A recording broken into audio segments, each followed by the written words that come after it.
Back in the early 2000s, chat rooms were one of the most popular ways for people to meet strangers online.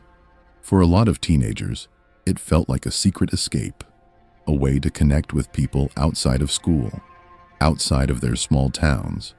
But with anonymity came danger. You never truly knew who was on the other side of the screen. Ethan was 15 when he started using one of these chat rooms almost every night. It was usually filled with the same people, and after a while, he got to know a few usernames he'd regularly see. One of them was someone who went by the name Jess. She claimed she was his age, lived in a nearby city, and shared almost every interest with him. At first, their conversations were harmless. Music, movies, school. Ethan found himself looking forward to chatting with Jess more than anyone else. Eventually, she suggested they talk one-on-one instead of in the crowded chat room. Ethan agreed, and for weeks the two of them grew closer, sharing personal stories and secrets. But then things took a turn. Jess started asking him odd questions. What his exact address was, whether his parents were home, if his bedroom had a window. Ethan laughed it off, assuming she was joking, but something about it felt wrong. And then, one night, Jess stopped responding entirely. Her username vanished from the chat room. The account was gone. That was when the strange things around Ethan's house began. For the first few days after Jess disappeared, Ethan was more disappointed than worried. People came and went in those chat rooms all the time. Maybe she got bored. Maybe her parents found out and made her delete her account. Still, he couldn't help but feel a little off about how sudden it was, especially since their last conversation had ended with her asking about his address. A week later, Ethan was at home alone. His parents had gone out to dinner, and he was in his room listening to music on his computer. It was late, around 10:30 at night, when his instant messenger chimed. He sat up, curious, because he hadn't given his contact info to many people outside of the chat room. The message read, "Hey, it's me, Jess." Ethan felt a mix of relief and excitement. He asked her what happened, why she disappeared. She claimed her account got banned, but she had saved his username and finally found him again. Something about the way she wrote seemed different. Shorter sentences, less playful than before. But Ethan didn't care. He was just happy to hear from her again. That night they talked for hours, until Jess asked him if he could show her his room. Ethan laughed, typing, "What do you mean?" She explained she wanted to see him on webcam. Ethan didn't own one, so he told her he couldn't. She went silent for a while before finally replying, "That's okay, I can see you." The words made his stomach flip. He stared at the screen, unsure if she was joking. He typed back, asking what she meant, but there was no reply. A few minutes later, he convinced himself it was just some weird attempt at humor. He shut off his computer and tried to sleep.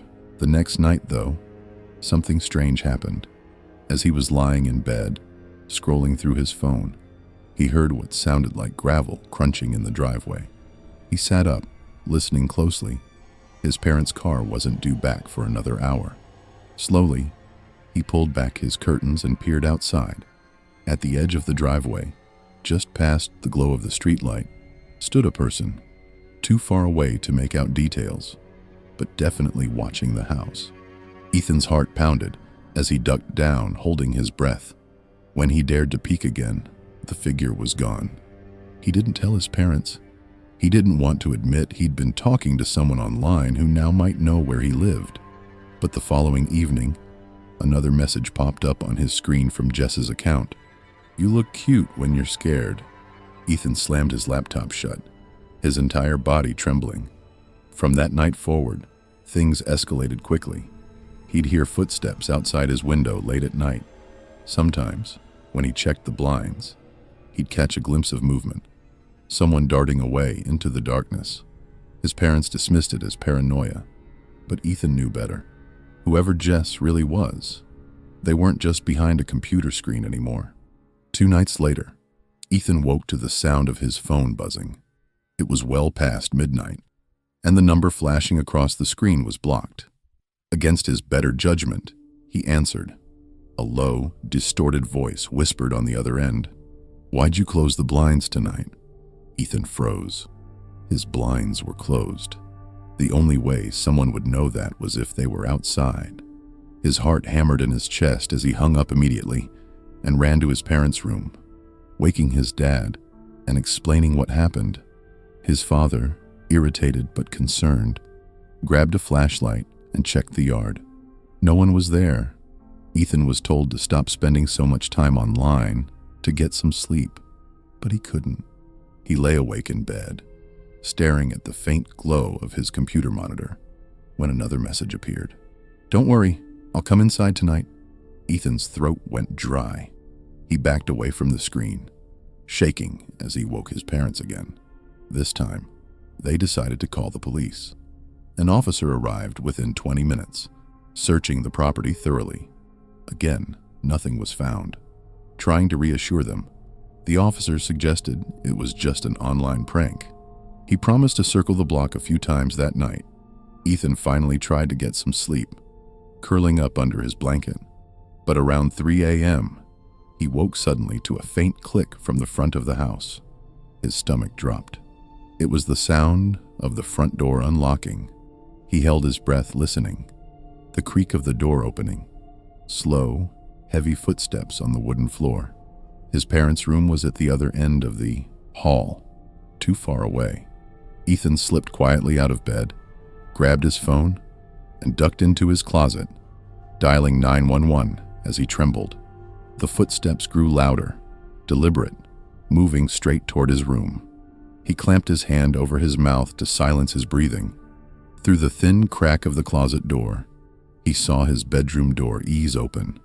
A tall figure stood there, silhouetted by the faint streetlight filtering through the blinds. They paused, scanning the room. Ethan's phone buzzed softly in his hand as the dispatcher asked if he was safe. The sound gave him away. The figure's head snapped toward the closet. Slowly, they started walking in his direction.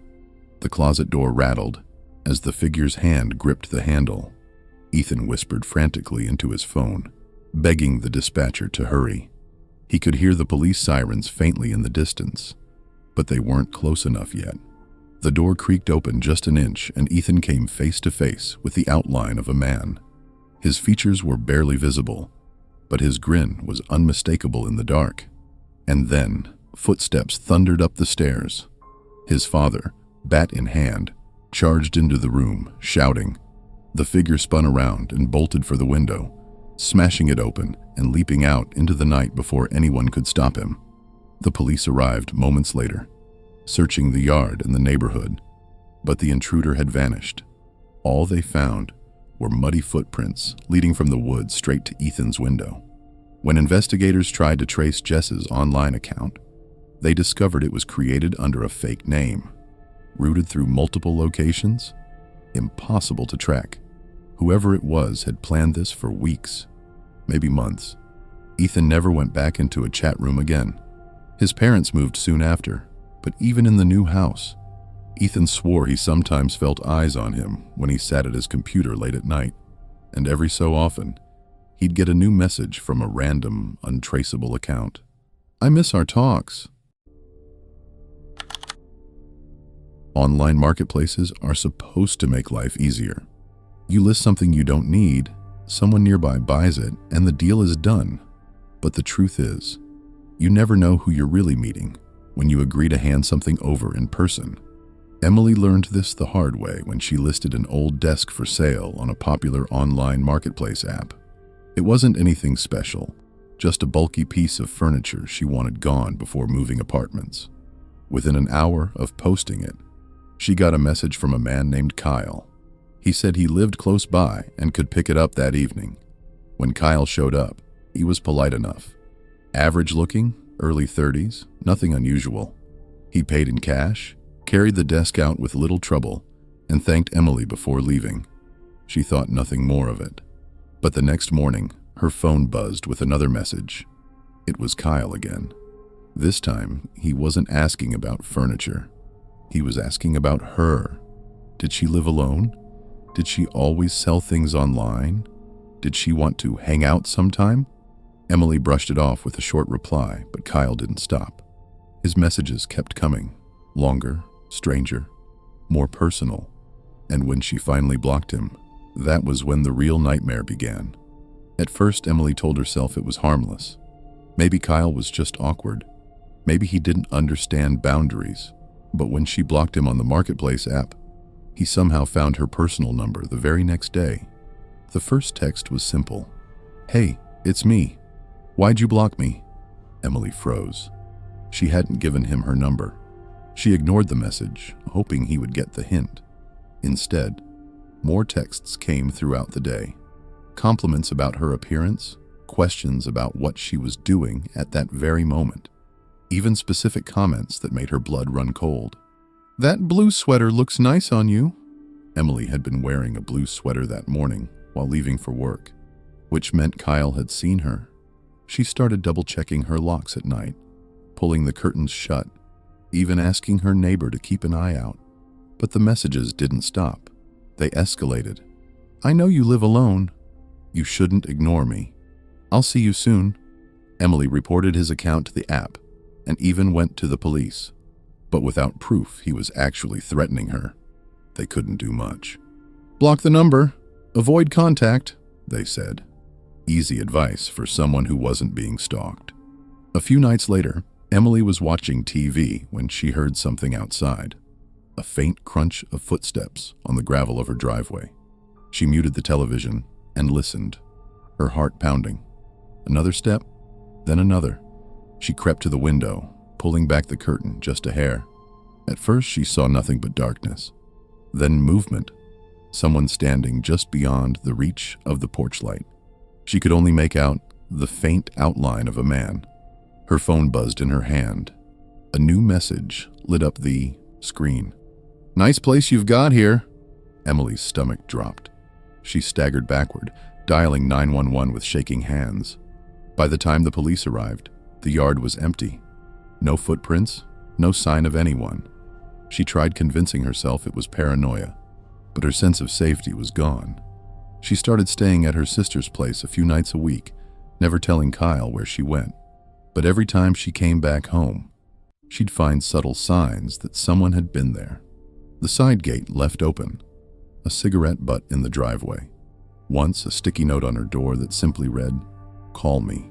Emily had no idea how long Kyle had been watching her. All she knew was that ignoring him wasn't working. And one night, she would find out just how far he was willing to go. It was just past midnight when Emily was woken by the sound of her back door rattling. At first, she thought it was the wind, but then she heard it again, more deliberate this time, as if someone was testing the lock. Her chest tightened. She grabbed her phone, crouching by her bedroom door, and dialed 911 in a whisper. The dispatcher told her to stay quiet, stay hidden, and officers would be there soon. But then came the sound that made her blood run cold. A faint click. The back door had opened. Emily backed into her closet, covering her mouth with her hand to stifle her breathing. Through the crack in the door, she could see the faint glow of her kitchen light as the fridge door creaked open. Whoever was inside wasn't in a hurry. They were moving casually, like they belonged there. Her phone buzzed in her trembling hand. A text message. Against every instinct, she glanced down at the screen.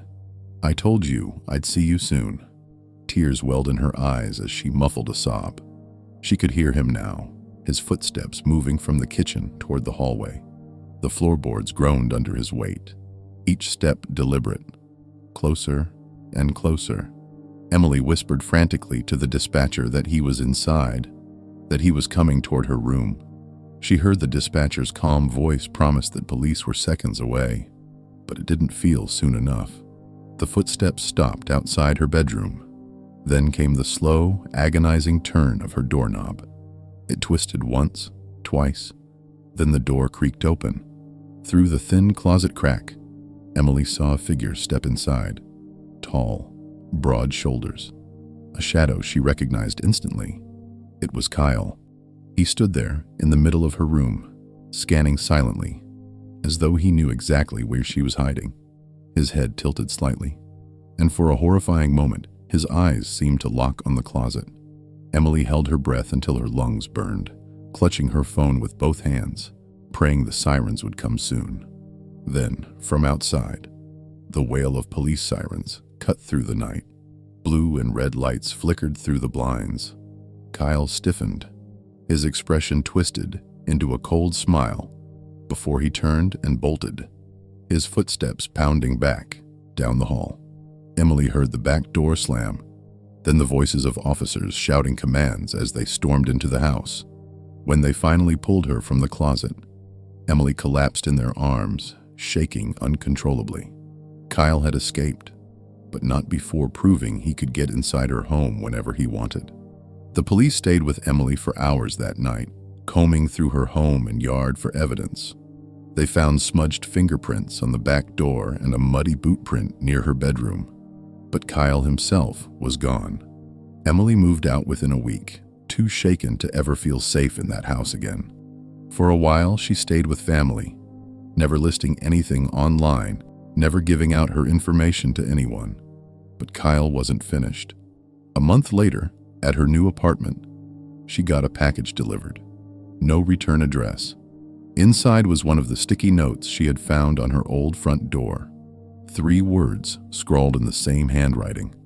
"Found you again." She took it to the police, who promised to investigate further, but no arrest was ever made. It was as if Kyle knew exactly how to stay one step ahead. Emily eventually stopped receiving packages, stopped getting messages, but the damage was done.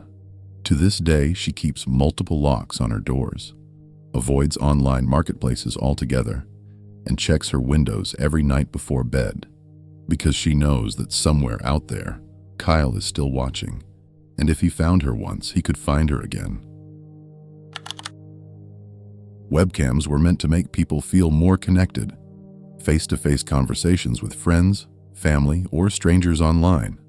But for some, the thought of being watched through that tiny lens is more terrifying than comforting. Jason was a college student when he bought his first laptop with a built-in webcam. At first, he mostly used it for video calls with friends or to stream movies. But sometimes, when he forgot to close his laptop, he'd notice the small green light flicker on by itself. He told himself it was just a glitch until the messages started. It began with harmless-sounding emails from an anonymous account. "Nice poster on your wall. You really should clean your desk." Jason brushed them off as spam, but the details were too specific. Whoever was sending them could see his room, exactly as it looked. One night, while studying late, Jason's webcam light flicked on again. This time, instead of brushing it off, he covered the lens with a piece of tape. Seconds later, an email came through. "I liked it better when I could see you." That was when Jason realized someone wasn't just watching through his computer. They were watching him. At first, Jason thought it had to be a prank. Maybe one of his tech-savvy classmates had figured out a way to mess with him. But the more he tried to convince himself of that, the more the pit in his stomach grew. He went through his email account, trying to trace where the messages were coming from. But each one was from a different throwaway address. No name, no details. Just cryptic, personal notes about his room, his habits, even his expressions. A week later, Jason was pulling an all-nighter for a project. His roommate had gone home for the weekend, leaving him alone in the dorm. Around 2 a.m., his laptop's webcam light blinked on again. He grabbed a piece of tape, slapped it over the lens, and muttered under his breath. Almost immediately, another email arrived. "Why are you hiding from me?" Jason's chest tightened. He unplugged the laptop entirely, shutting it down completely. He told himself that would end it. But when he woke up the next morning, there was a new email waiting. "You snore louder than you think." Jason stared at the screen, his blood running cold. His computer had been powered off all night and the webcam covered. Whoever this was, they weren't using just the laptop. They were in his room. He reported it to campus security, who suggested it was just someone playing a trick. They recommended covering the webcam at all times and running a malware scan. Jason did all of it, but the emails continued. Some were almost playful. "I like that hoodie." Others felt darker. "You looked scared last night." Then came the one that made him realize he was truly in danger. "You should really lock your window." Jason's dorm was on the 3rd floor. Nobody should have been able to reach that window. Yet when he checked, he found the latch undone, even though he swore he had locked it. That night, Jason pushed his desk against the window and double-checked the door lock before lying in bed, wide awake, staring into the shadows of his room. Hours passed. Then, just after 3 a.m., the sound came. A faint tapping, not on the door, on the window. Jason froze. The desk blocked most of it, but he could still see the glass. He sat up slowly, heart hammering in his chest, and peered across the room. A handprint was pressed against the window from the outside, pale, smudged, and unmoving. Jason scrambled for his phone, dialing security with shaking hands.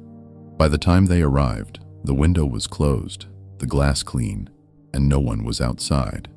They dismissed it as a nightmare, maybe stress from lack of sleep. But Jason knew better. He knew what he had seen, and the next morning, there was a new email waiting for him. "You look better up close." Jason couldn't focus in class the next day. Every time he opened his laptop, he stared at the taped-over webcam, half expecting the light to flicker on again. He barely slept that night, keeping his phone clutched in his hand, jumping at every sound from the hallway. But by the 3rd night, exhaustion got the better of him. He finally drifted off, only to wake at 2:47 a.m. to the faint click of his door handle turning. His stomach dropped. He sat up slowly, straining his ears. The handle turned again, harder this time, followed by the soft sound of metal scraping against the lock. Someone was trying to pick it. Jason grabbed his phone, dialing 911 with shaking hands, whispering into the receiver. The dispatcher asked if he could safely leave the room. He whispered back that he couldn't. The door was the only exit. Then came the sound of the lock snapping. The door creaked open. Jason dove under his bed, pressing himself flat against the wall, phone still in hand. Through the small gap, he saw a pair of legs step inside. Jeans, heavy boots. Slowly, the figure moved toward his desk. The stranger sat down in Jason's chair.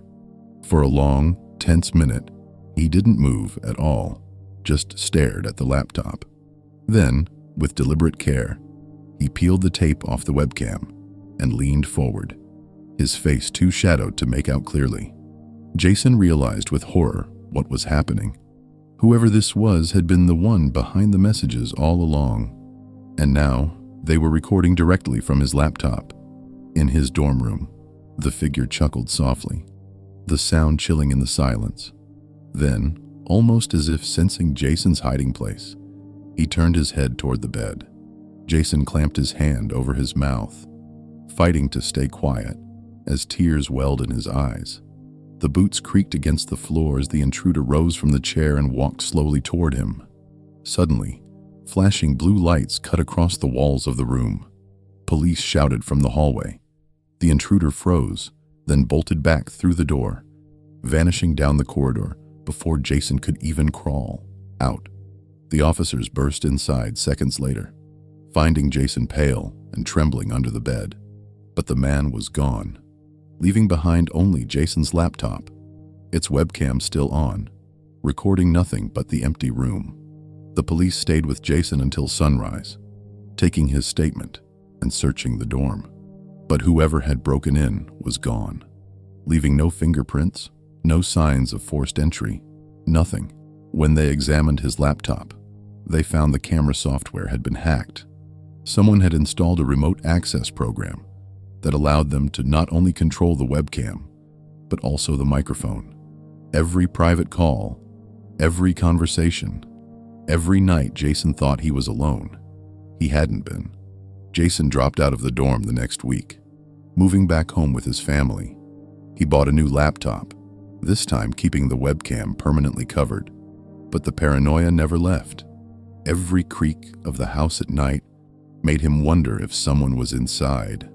A few months later, an email arrived from another anonymous account. Just one line. with an attached photo. "Nice new room." The photo was of Jason, asleep in his bed at his parents' house, his face half lit by the glow of his nightstand lamp.